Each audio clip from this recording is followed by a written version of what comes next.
Tribe of Names. Hey, I'm Karl. I'm the guitar player in Tribe of Names. Welcome to the channel. Subscribe. Come on.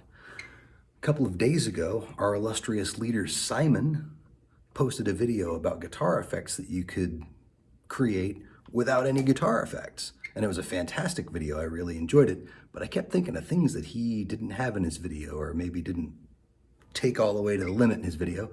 And I couldn't have that. So here's my video about the same subject. We're going to learn about some guitar effects that you can have just with a guitar. This is a particularly complicated guitar, but you can do most of this stuff with just about any.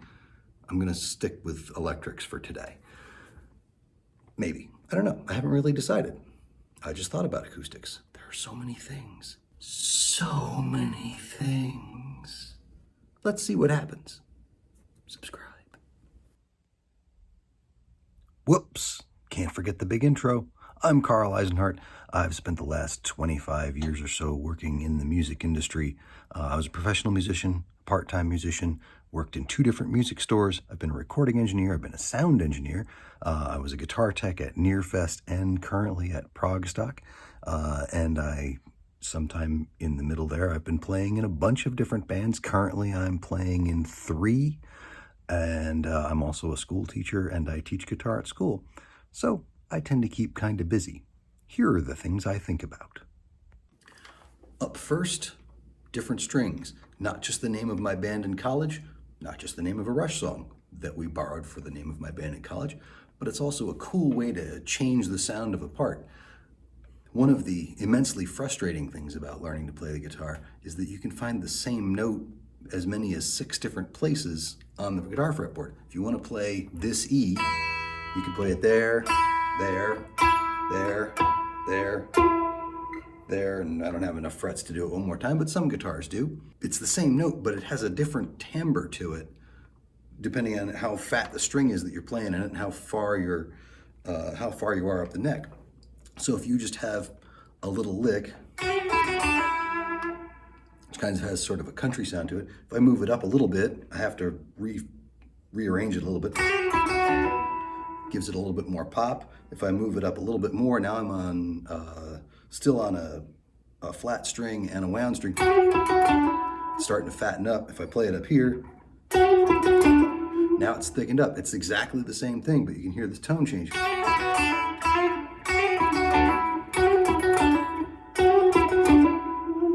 So it's a great way to, make it so that you have a choice of how that particular lick is going to sound. Put it on a different set of strings. Simon talked a little bit about picking either up closer to the fretboard or back closer to the bridge, because that really can change.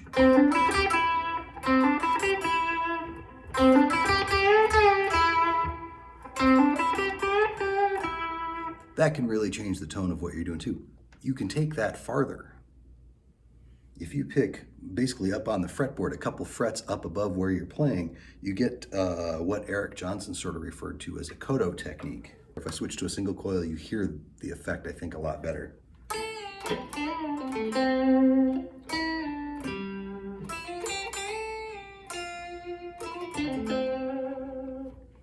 One of the big ones that I use, that I picked up, I think also from an Eric Johnson video a long time ago, that I got really serious about it when I was playing in a country band for a while, is the idea of prebending to give the guitar kind of a lap steel sort of a sound, and also to almost simulate the sound of a slide. So instead of playing that note, I would play it on the next string down and bend up to it before I hit it. It takes practice to get so that you can find that spot 100% of the time. I think I'm at about 85% of the time of being pretty good with it.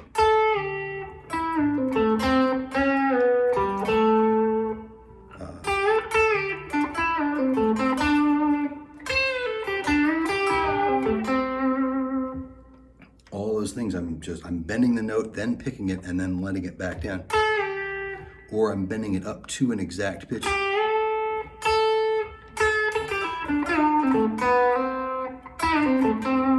So it kind of gives it a little, almost a country lap steel kind of feel, but use it for other things. I certainly do. You can also do that in double stop bends. That's probably where the lap steel thing sounds the cleanest.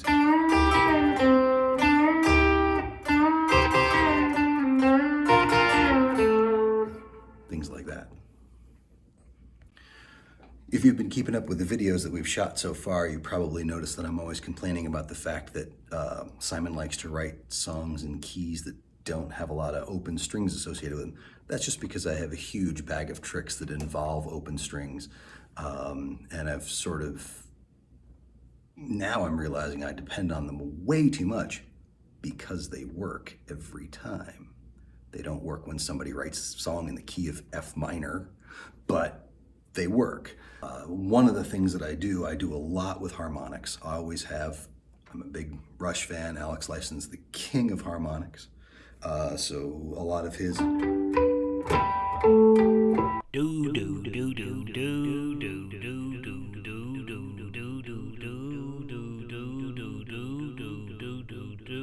Things like that are, things that grab my attention right away. So I started incorporating that into my music quite a bit also. Then a little bit later on, I picked up from Steve Morse how to do the two-handed harp harmonic thing. And that was like a whole revelation that I could have harmonics anywhere I wanted to. It was pretty exciting. Here's the trick to it. It's not really a trick, it's a thing you have to sit down and practice.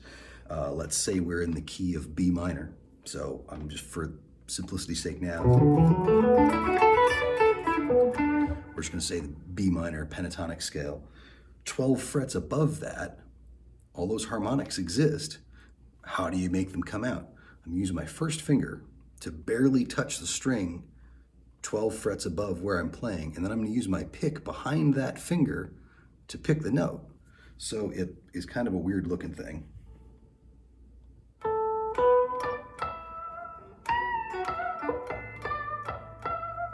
And I can combine the pre-bending thing with it. Things like that. To take it one step further, I can incorporate my pinky and start pulling other notes with that, so I could play little chords that way. And that's just, if I just want to play a regular G chord, I can do that. But if I want to make it sound a little different, I can go.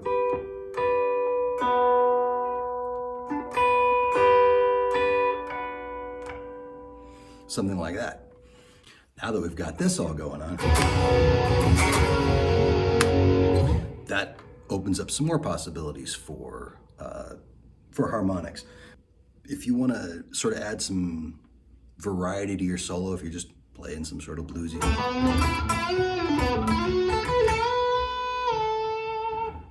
blues thing, do the same thing. The second time, do it with all harmonics.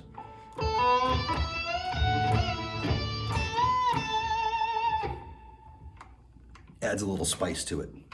The other thing that you can do, there are a lot of harmonic possibilities you can get with just your picking hand.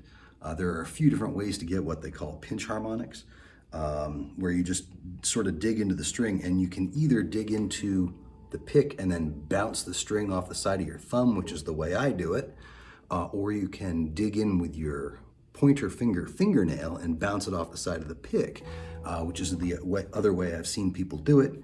Here's the word of caution, a story that comes from my uncle who plays it that way, and he plays a lot and managed to wear through his fingernail, I think while he was on a gig.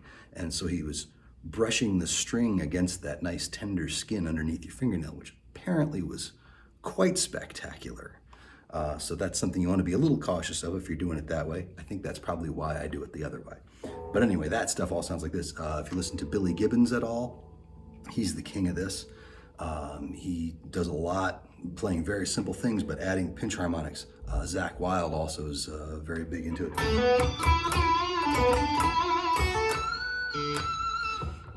You know, what I'm playing is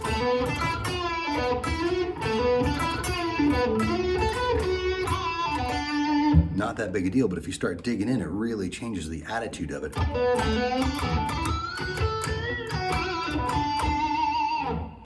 So there you have it. 6 or so more effects that you can get from your guitar with just guitar, amp, little distortion in some cases.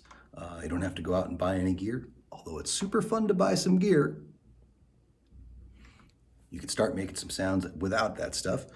Nice thing is you can do this stuff pretty much anywhere. So if you're going to play to somebody's open jam and they're just like, oh, here, plug into this amp and that's what you got. Now you're armed with some things to pull out to make your playing stand out a little bit more. And that actually leads me to a story. About 9 years ago, I was at a jam at the very last Nearfest, the last night of the very last Nearfest. And so I got up on the stage, and what there was for me to play through was a Telecaster, my Telecaster, and a Vox AC30. Now I'm an effects guy. I like effects, I'm used to effects, and I had reverb. That's it.